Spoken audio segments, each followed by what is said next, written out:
people starting to freak out about a stock market crash. We've only had 2 down days out here, and we now have a Fed member resigning, along with Trump fires the commissioner of the BLS. And will this 66% stat come true over the next 10 days? On Friday, we had a massive gap on the way down. We come over and look at the volatility index. Look at the big spike up on the VIX. The VIX was up 21.9%, which implies that either Monday or Tuesday is likely going to be an up day in the market.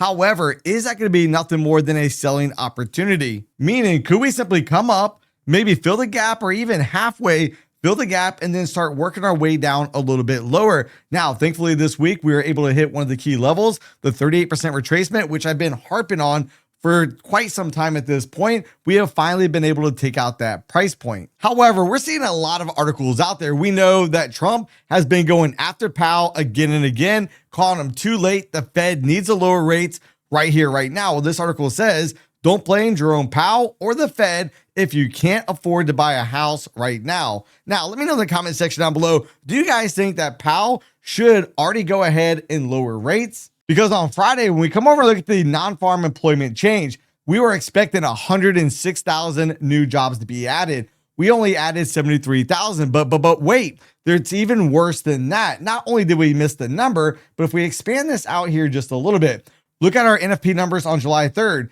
They said that we had 144,000 jobs. And then now we look where they revised it to only creating 14,000 jobs in the month of July. Now, when we start to go into recession, the jobs are the last indicator before things really start to get ugly out here. Now, you're gonna see a lot of articles talking about Black Monday, 1987 stock market crash and such. Trump and the dollar are doing something we saw just before the October 1987 stock market crash. And if we scroll down here real quick, they have a nice little chart for us. And they're basically talking about the dollar being a leading indicator. Well, speaking of the dollar index, if we come over and look at the DXY real quick, look at that massive, massive candle on the way down. We can see on the 5-minute chart, once we had that NFP number out, the dollar sold off and continued to go lower the remainder of the day.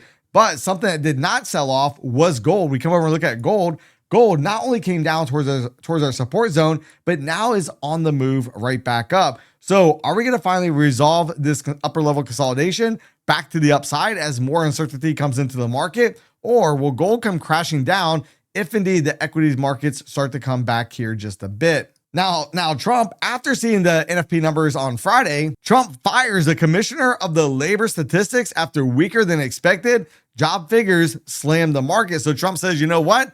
I don't like the number that you're putting out, so you are fired. Trump still thinks he is on The Apprentice. And I got to be honest with you, that downward revision should be troubling. Jay Powell had to know that number before they had the FOMC meeting. I do not believe for 1 minute Jay Powell did not know that they were going to be revising that number down, and Jay Powell still did nothing in terms of trying to cut rates. Now, let's talk about a stat real quick, and we see right here a record-setting July for stocks gave way to rough start to August.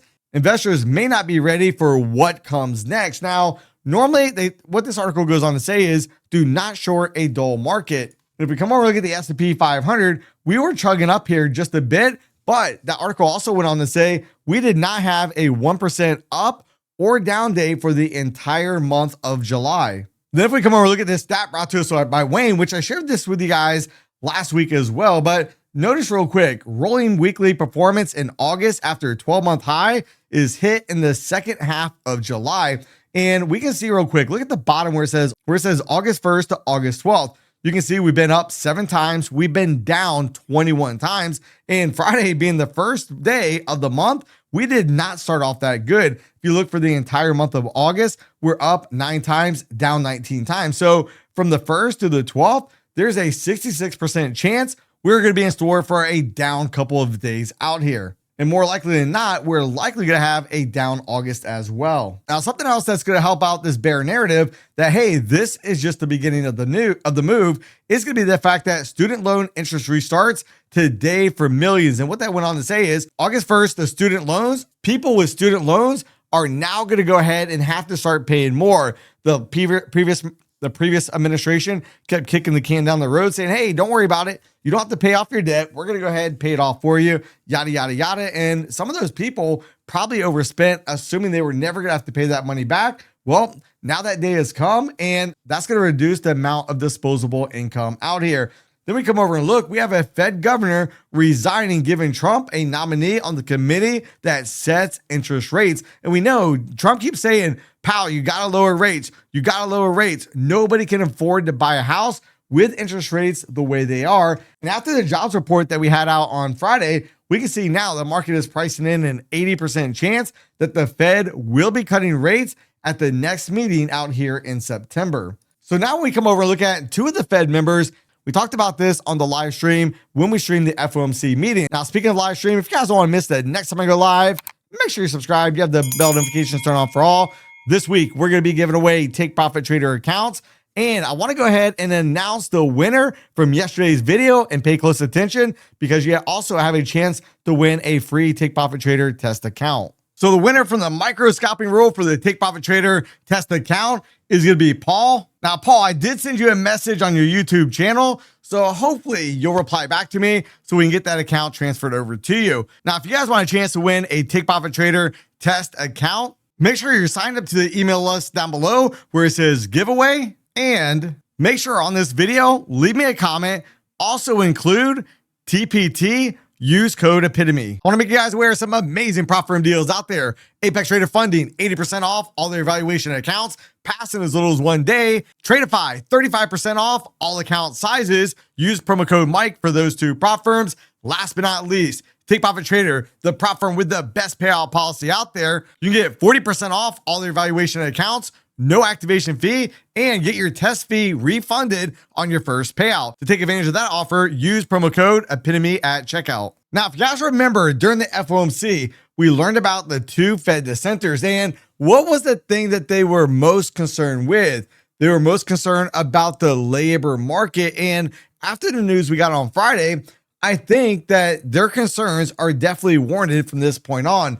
Especially, nobody saw a job revision going all the way down to 14,000 jobs when they previously told us it was 144,000 jobs. Now, when we come over and look, we can see on Friday there were 72% of issues declining on the day. Then if we come over and look at the sectors, what sectors were actually in the green? We can see there's only two: consumer defensives, healthcare, three, and utilities. If we look at the 1 week performance last week, we can see only one sector was able to hold up in the green, and that was utilities. And think about it. We only had 2 down days last week, and the fact that only one sector could actually finish in the green, well, that could be a clear warning sign of trouble up ahead. Now, we come over and look at the fear and greed index. Right now, we are dead smack in the middle of fear and greed. We have a reading of 50, and something we've been talking about on the live stream as well. If you come by and we look at the timeline, and let's see if I can zoom this up here a little bit. You can see we're holding up for pretty much the month of July up here, right around 75 over in greed and extreme greed. And then we started to simply roll over, and now we're actually lower than where we were in the lows of June. Now, as the sentiment decreases, what do you think is likely going to happen with people wanting to sell in the market? We come over and look at the most recent investor sentiment survey, and actually this week it came in better than the prior week. We had a bullish rating of 40.3. The neutral category dropped down a bit to 26.7.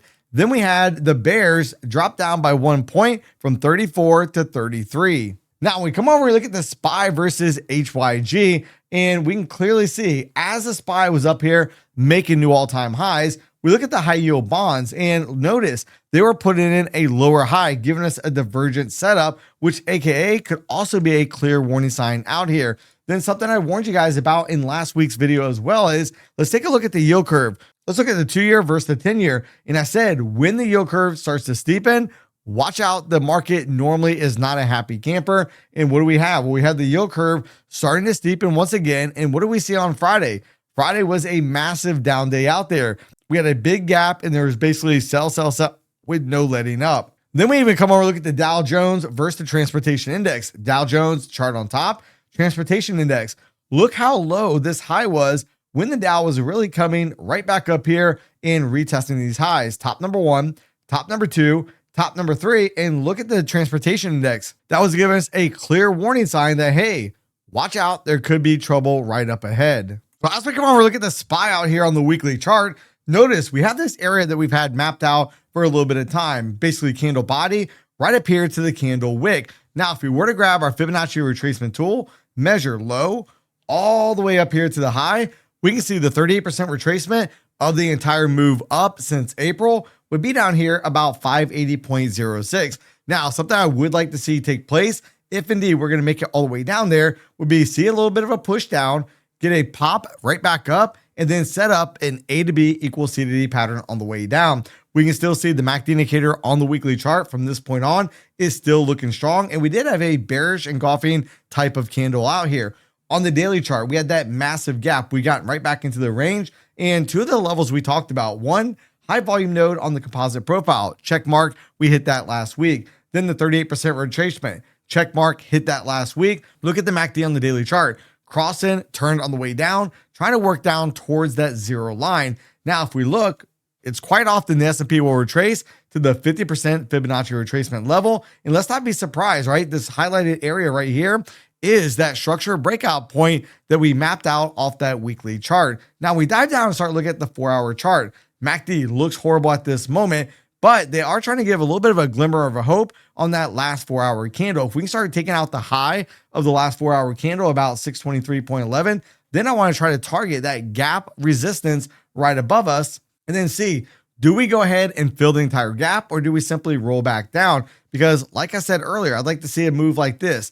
We get the A to B leg, the B to C leg, and then we project down here where D will complete. Now, if we were to go all the way up and fill the gap, that would still bring us towards that structure breakout point off of the weekly chart. And again, that structure breakout point comes from right over here, a prior all-time high. We broke out from it. We have failed to come back and test it from this point. Now, if we come over and look at the 30-minute chart, we can clearly see that big gap down where the market gapped down, and then we basically consolidated down here at these lows. Look at the MACD indicator trying to cross back up, but something I wouldn't be surprised to see. Do we maybe open up with another gap lower on Monday, and then the market tries to bounce right back up? Now, you might say, Mike, gap lower and bounce up. Well, if we come over and look at the economic calendar for next week, it's very light. Monday, no major economic news. Tuesday, we have ISM PMI. That's about it. Then we look at Wednesday, no major economic news. On Thursday, we're going to get the weekly unemployment claims. Then we look on Friday, again, no major economic news. So with no major economic news, will that help the markets maybe bounce up here just a bit? Now, even though we may not have major economic news, we do still have a lot of earnings coming out. Next week, we're going to get AMD. We have SMCI. We have Shopify. We have Uber. There's a lot of earnings coming out. We even have McDonald's out here. If we look at the big expected movers out there on Tuesday, Snap is expected to move plus or minus 15%. Lucid expected to move plus or minus 13.5%.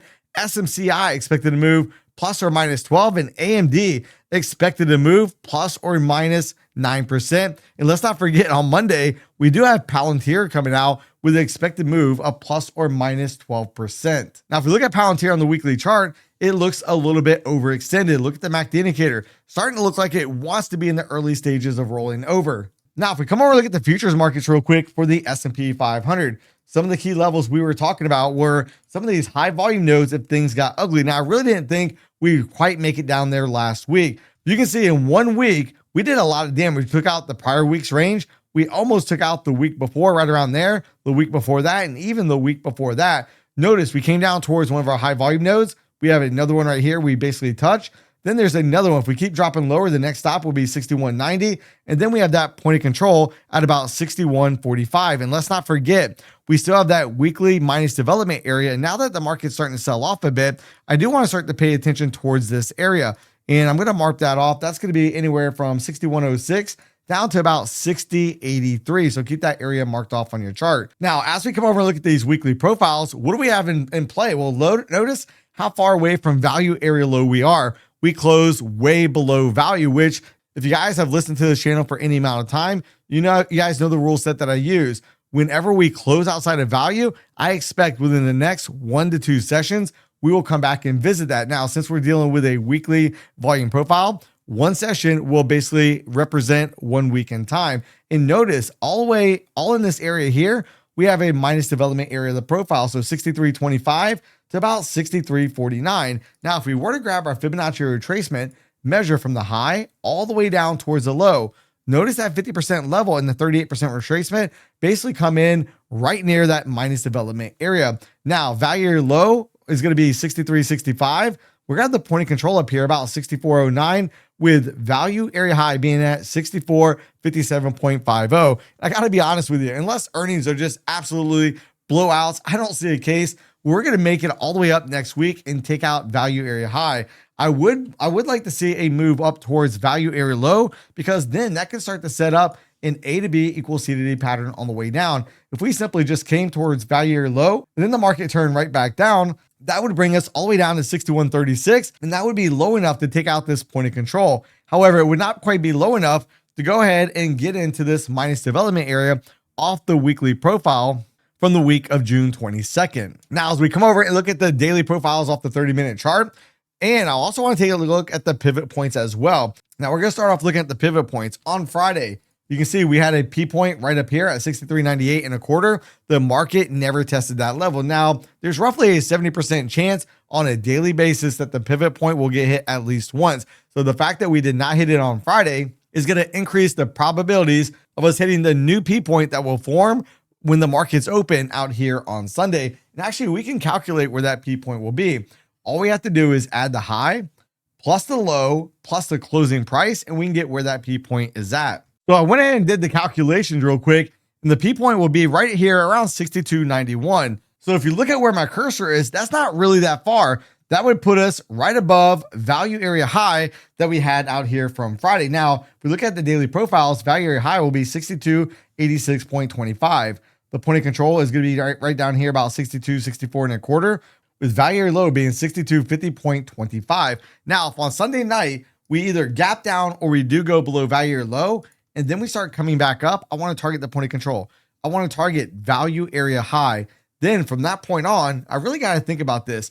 Do I want to play all the way up here for that structure breakdown point, or try to target or some of these weekly volume profile levels with a runner type of trade? If we come over and look at the QQQs real quick, notice we get that bearish engulfing candle, and on the Qs last week, you can see we also have a tail on top of the candle. Now, the MACD indicator on the weekly chart is just now starting to get a little bit of a curl effect, but is this going to be nothing more than a fake out? Because keep in mind, over here, we had a bearish engulfing candle, and look at the move that preceded after that. And the fact that we haven't had a retracement on this move up where the Nasdaq has moved up 42%, almost 43% move with no pullback off the weekly chart. We jump over and start looking at the daily chart real quick, and we finally were able to take out that 38% retracement. We also hit some of these high volume areas that we were talking about on the composite profile. Now, if you notice, this area of the profile right over here, kind of a minus development area. And the reason why I say that is notice how far the histogram does or does not stick out. So when the histogram does not stick out that far, that means there's not a lot of volume that was traded down in this area. Now, we can treat that as an inefficiency in the market, and the market loves to come back and repair inefficiencies.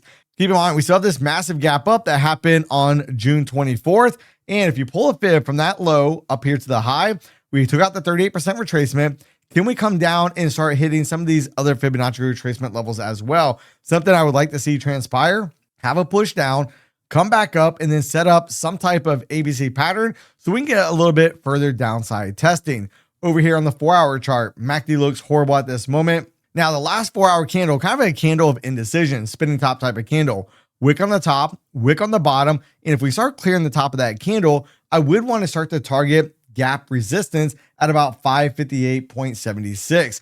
Then we jump over and start looking at the 30-minute chart. On the 30-minute chart, you see that big gap down that we had on Friday, and then we basically consolidated down near those lower levels.